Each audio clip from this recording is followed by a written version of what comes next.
And just segueing a little bit, talking about the draft and Caleb Williams and Aduzier, top 30 visits. That's all you've seen this week. Like, this is kind of like the dead period. Like, everything stops. There's no combine, there's no pro days, all of that. Yeah. So then, like, you jump on Twitter, you see all the insiders are like, so-and-so's at a top 30 visit, so-and-so.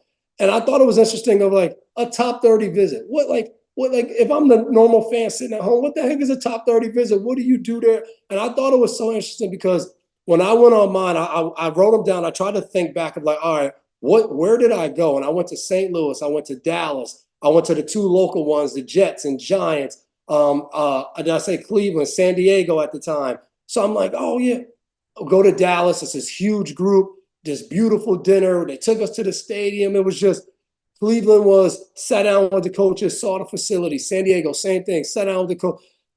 It was just so different. And I was just like, you know what? These guys don't know what to expect. Some guys go in a full suit. I remember being a player and being a veteran and walking through the locker room. I see guys button up in their suit. Then some guys come on. No, I didn't. I wore a polo though. I had buttons on there, came buttoned up. Then other guys come on there, jeans, especially NIL, big chains everywhere. And I was just like, what if there was a blueprint of what your top 30 visit is going to be like? And I know agents have a good, kind of index and Rolodex of, hey, this team's kind of like this team's kind of like that. But I think it's such a nerve-wracking experience because for these top 30 visits, you're not going to work out, but you're going to be in there. Sometimes coaches are going to sit down with you. On my Dallas visit, we sat down, we got on the board. He was showing me this defense. We were doing this. Then I went all throughout the day, met more people. Then at the end of the day, we met again. He was like, hey, remember that defense I taught you? Draw that defense up. I remember sitting there like, dang, is this going to be the reason I don't get drafted? Is this only going to stay with Dallas? Are they going to tell the rest of the league? And not knowing if you did well, if you didn't do well, you're trying to remember, but you're so excited being there. So I just think it's such a crazy thing. And I think the top 30 visits are different for everybody. I was a guy that it was rumored to be maybe a late first rounder, maybe a second or third rounder. But then there's these guys that you're going in the top 10. So you might be more relaxed on your top 30 visit. And then there's other guys like you that no combine invite, none of that stuff. So you're like, I don't even know why I'm here. They probably not draft them anyway. I'm just trying to see if somebody will give me a tryout for a job. So it's crazy. I wouldn't go that far. I wouldn't try out for a job. To your point, though, that's the crazy thing about the top 30 visits is it's a range. And like you said, you'll be on there with a group of people. For me, I wasn't on there. I don't think anybody that was on any of mine, I went on 7 of them were first round draft picks. And a lot of mine, because I didn't go to the combine, was people needed to get a medical on me. We just need to send you to our doctor's office to do MRIs and all of those different things, just in case we do decide to draft you.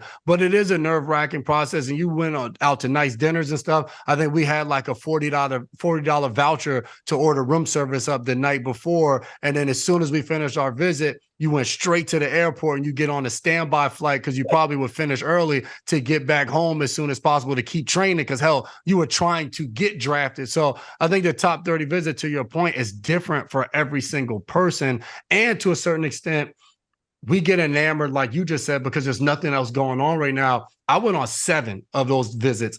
None of the 7 teams I visited drafted me. The Tennessee Titans drafted me. And yes, it was the 203rd pick. So at that point, you might be looking at the draft board and just be like, we're going with that guy. But I had never spoken to anybody on the Tennessee Titans. Never talked to Fisher, Bud Adams, nobody. So then I ended up getting there. Mike Reinfeldt was the GM at the time that drafted me. And even my DB coach, Marcus Robertson, didn't speak to him before then, but he was like, I'm a fan of yours. I like you. I've been watching film. Kenny Britt, my college teammate, gets drafted there in the first round. He asked Kenny, what do you think about him? Kenny was like, he gave me a headache every single day in practice. That helped me get drafted there. So there's so many different variables. The one thing I would say to guys, man, go and enjoy the process. And I know as nerve-wracking as it is, you do a top 30 visit, you're in a new city that you maybe have never visited before. You're in a brand new, sometimes facility with all these different coaches and stuff. Just enjoy it. And the draft is going to come. Where you're getting drafted is going to happen. The work starts once you get to whatever building you're in, and then you start to carve out a name for yourself. Yeah, there's no doubt about it. You have to enjoy it because it's gone just like that. And I still remember mine when I went to San Diego. I was watching film with the DB coach, and he throws on Antonio Cromartie, and Antonio Cromartie's doing a cover 2 drill where he's sliding across, and then he's opening his hips, turning and running. Every time the ball comes, he's just putting one hand up in the air and catching the ball. And he was like, yeah, that's Crow. That's what Crow can do. And I'm like, damn, I can't. That's a starting cornerback. I can't do that. That is insane. So it was just funny. And at that time, he was already on the Jets, but he was just showing me elite film of what practice looks like and what they do. But to me, it's such an interesting thing. Hi, I'm Mike Tirico, and thanks for watching. Make sure to hit subscribe for the latest news and highlights from NBC Sports.